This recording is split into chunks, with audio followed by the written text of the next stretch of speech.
kon mbokk yi comme ni ñu leen ko waxee ñoo ngi ci seen émission photo profil tey nag ñu am mbégte ak bànneex dalal monsieur le maire de Balla monsieur le maire ñoo lay nuyu. ñu lay fay.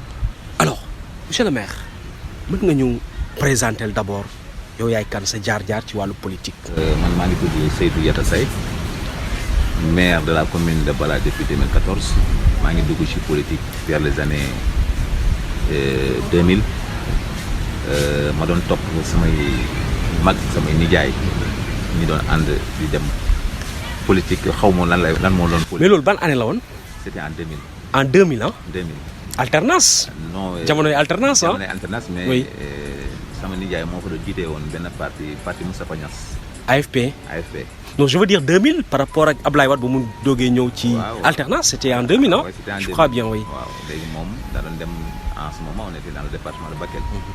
ñii di kaar ñi loué kaar bi taxaw ñu war a dem teeru Moustapha Niasse à Bakel man tamit xam nga xale bu soboon laa woon ma dugg ci kaar bi kenn yóbbu ko si ginnaaw ma laxat bu ñu demee ba egg Bakel nag ñu gis ma ñëw looy def fii ma ne waaw am leen xool xaw ma leen li ngeen di def kay dama bëgg xam lan la tons bi yokku sama kaw foofu ma xaw a déplané wu nag mais ma topp leen rek doon xool bi ma leen toppee ba Bakel ma gis ni teeru Moustapha Niasse affaire bi xaw ma kii quoi ma ne lii affaire bu neex la de pourquoi ah ñun un jour man damay def lii affaire nii la duggee si man. et puis ñi jóge Bakel ñëwaat ñibbi si Balla yàlla def dama lay wax loo xamante ne. anecdote la quoi. oui Moustapha Niasse joxoon leen benn enveloppe 100 000 francs. ok léegi bi ñu ñëwee ñii naan lan la ñuy def xaalis bi ñii naan nañ séddoo ñii naan ne man maa ci gën a tuuti ma ne leen man am naa ci idée.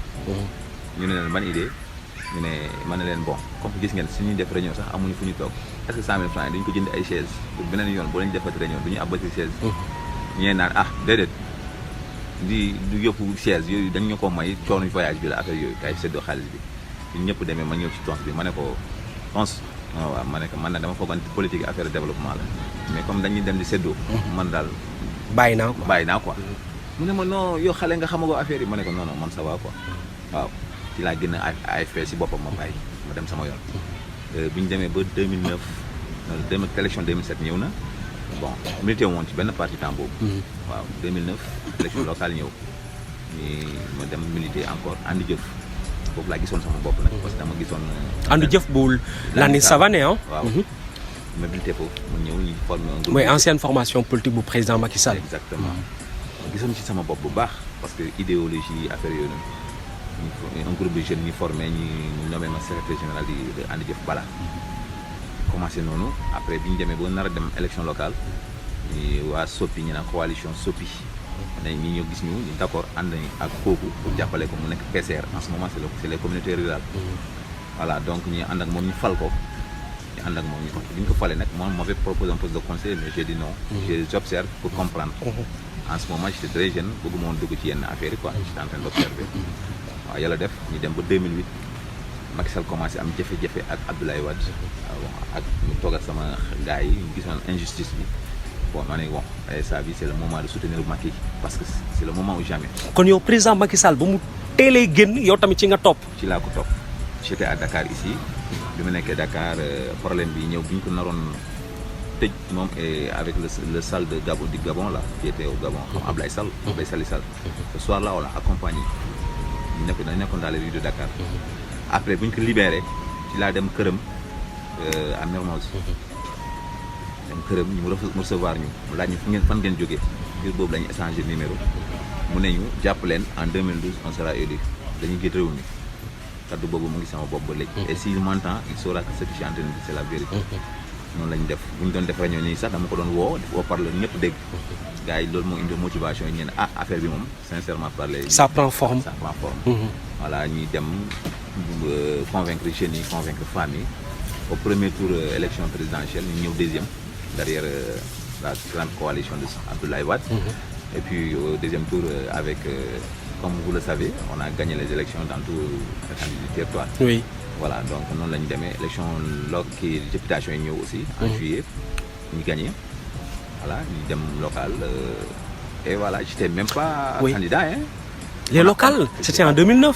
Non, c'est 2014. 2014. Quand tu es maire. J'étais pas candidat, j'étais même pas tête de liste. On a fait notre liste, on dit on coule ceux qui sont là d'abord, après on va voir. bi ñu demee ba gagné maintenant comme on dit l'appétit vient en mangeant ñu gagné gars yi ñu ne ah fii Yatta Seye rek moo fi xam Macky Sall. donc mun nañu fi teg keneen même si les jeunes vraiment on doit l'accompagner. parce que kenn xamu fi Macky Sall bu ñu fi tegee keneen tamit Macky Sall mënu ko jàppale parce que xamuñu ko. xamu ko waaw ci lañ ma proposé ma ne bon donc comme vous avez confiance en moi d'accord on s'engage. et on s'est engagé depuis 2014 on a trouvé une commune qui manquait de tout on a fait l'état des lieux. que ce soit du côté de santé éducation sport jeunesse voilà côté yëpp c'était il y avait de manque de tout quoi. donc on est venu on a créé quelque chose de nouveau. Oui. Voilà donc depuis lors jusqu'à là on est sur le bon chemin. Et puis depuis 2014 quoi yaa ngi. Depuis 2014.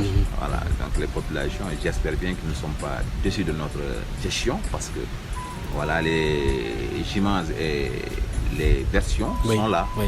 Donc il y a pas longtemps il y a 2 semaines de cela. Oui. On a fait une assemblée générale. Il n'y a pas eu un autre candidat. Ils m'ont dit qu'on a confiance en toi et on veut que vous confirmez. Vous avez commencé quelque chose, il faut le terminer. Et d'accord, c'est justement depuis 2014 ba 2021 hein 2014 ba 2021 nga nekk maire de la commune de Bala.